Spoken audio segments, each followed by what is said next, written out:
situation we're in now, right? Where do we get this world banking cartel, and how do they control the finances and the central banks of these countries?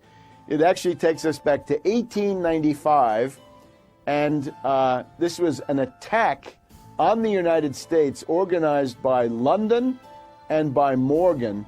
And the goal was to force the U.S. Off the gold standard by buying up all the gold that was in the backing of the U.S. dollar. In 1832, Andrew Jackson ran for a second term on the basis of regaining control of the economy from the Second Bank of America, which is under Rothschild control. Upon his election victory, Jackson began to make good on his promise, removing state deposits from the Second Bank of America and refusing to renew its charter. What followed, according to Hitchcock, was a high-stakes game, with the Rothschilds causing a depression and ordering a failed assassination attempt on Jackson. In fact, Jackson remarked to his vice president, Martin Van Buren, "The bank, Mr. Van Buren, is trying to kill me." Abraham Lincoln continued to undermine Rothschild interests in 1861 by printing debt-free money to fund the Civil War and continuing to argue for restraining the influence of the central bank. So mostly what they do is hold summits. I think that right now the question is, do we all work for central bankers? That's what I want to address to our guest tonight. Is this global governance at last? Is it one world, the central bankers in charge? Mr. LeCamp, do we work for the central bankers? We know that. Mr. LeCamp, we do. This is free.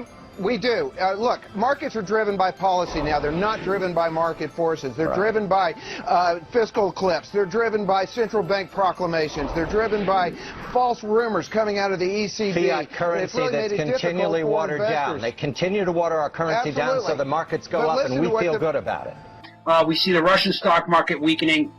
We see a new, this is a big one, the Russians have, of course, most of the assets that were taken from the oligarchs after Putin took the power, after Yeltsin gave them to the Jews. Putin took many of them back and gave them to the upper elite Jews, meaning Rothschild moved in and took control over many of these assets. So he still plays both sides of the fence, and still speaks out of both sides of his mouth.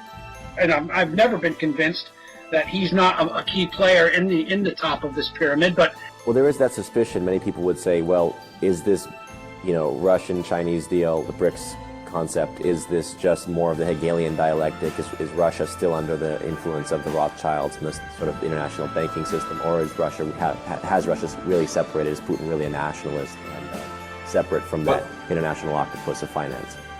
Behind Putin's success so far in foiling the cabal is a team of think tanks inside Russia and think tanks in Iran and other nations opposed to the NWO.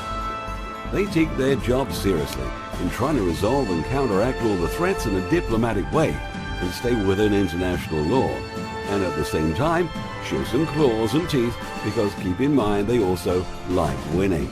In June of 2015, Paris-based judge Javier Bermudez ruled that Baron Rothschild of the Rothschild Financial Services Group must face a trial for his crimes. That is, if they can find him in one of his many mansions scattered around France. The leaders of India, China, South Africa, Brazil and Russia have launched a development bank with $50 billion in capital at the BRICS Group of Emerging Economies Summit in the Russian city of Ufa. The bank, which the BRICS countries see as an alternative to the World Bank, will have its capital expanded to $100 billion within the next couple of years. It will be based in Shanghai, China, and plans to issue its first loans, which are yet to be agreed, in April. At the signing ceremony, Russian President Vladimir Putin read a statement on behalf of all the BRICS leaders. Подробно говорили о ситуации в мировой экономике. We discussed in detail the situation in the global economy. We are concerned by market instability, high volatility of oil and commodity prices, accumulating of sovereign debt by a range of large countries. All these structural imbalances directly impact the growth dynamics of our economies. If the market fundamentals then don't support these low prices, some are suggesting that this has been caused by energy warfare targeting Russia, Venezuela and Iran. Is this how you see it, and is this how many participants in Davos see it as well? The price declines which we've seen over the last few months were also caused by heavy selling in the American future markets, and you could call that a form of economic warfare. And of course, it's full-out economic war between US and Russia. Putin's role was to follow Yeltsin's footsteps, as the Heligan dialect was already played out in bringing the two nations, the US and Russia, together. But something terrible has gone wrong for the cabal and their world takeover. In the beginning, Vladimir Putin was playing a very complex multi-level game, just like a double agent, with some of the most insidious forces on the planet. He even accepted bribes and played the game of corruption until he turned the game against the cabal. Things have certainly changed in Russia.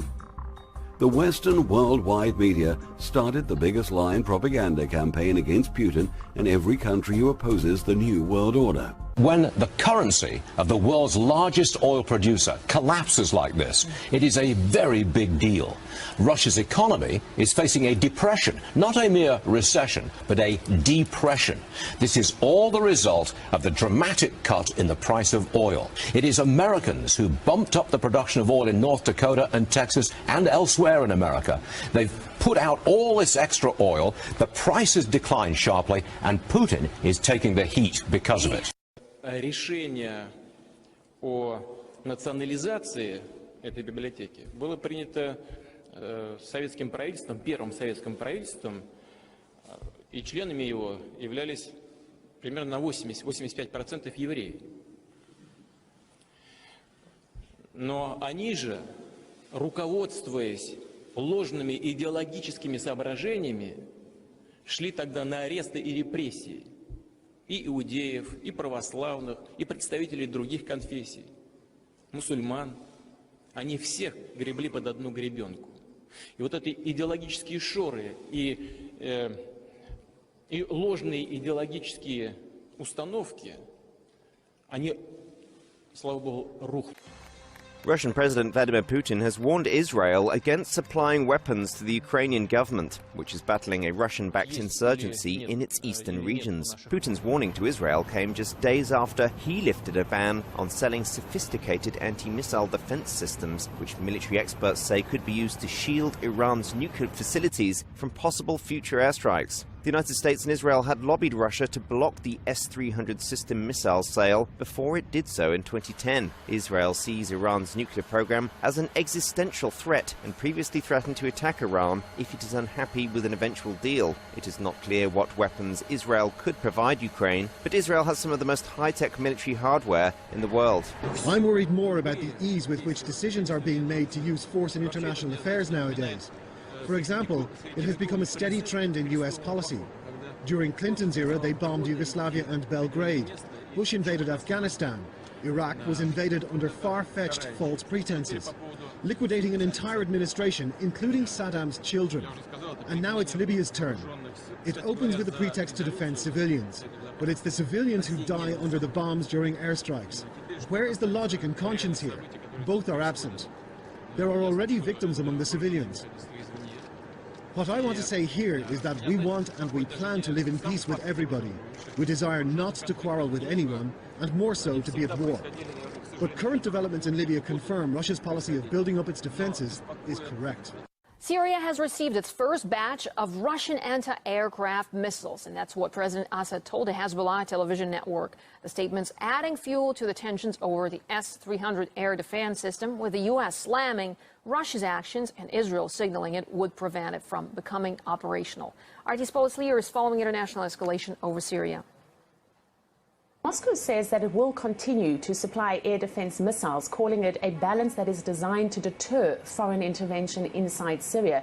The Russian Foreign Ministry says that it will restrain, this is to quote the ministry, some hotheads from escalating the conflict to the international scale. But the United States, as expected, has condemned the sale, while here in Israel, the Israelis are saying that they will act to prevent the S-300 missiles from becoming operational on Syrian soil. The Israeli Defense Minister Moshe Ayalon says that if the missiles reach Syria, and to quote him, Israel will know what to do. President Obama struck back at Russia today for interfering with the presidential campaign. In America's strongest response yet to cyber hacking, the president is expelling 35 Russians accused of posing as diplomats. He's closing 2 Russian compounds believed to be used for spying. And he's sanctioning 4 of Russia's top military intelligence officers. The president also declassifying intelligence on Russian cyber activity to help networks in the U.S. and abroad, quote, identify, detect, and disrupt Russian cyber attacks.